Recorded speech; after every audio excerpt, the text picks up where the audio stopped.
until recently, waste management was all about throwing material into a big hole in the ground. And there's really been a paradigm shift in the whole way we see waste treatment. And we believe this is absolutely the solution to the problem.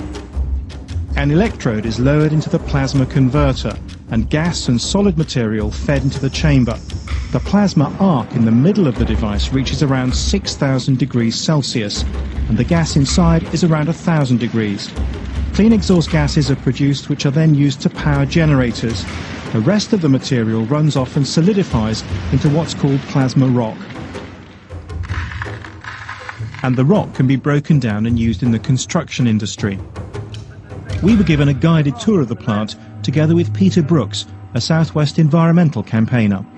This is a technology that actually gets maximum benefit out of all the use of materials, and it gives you energy, and it gives you a clean 1% plasma rock at the end, which is completely environmentally acceptable.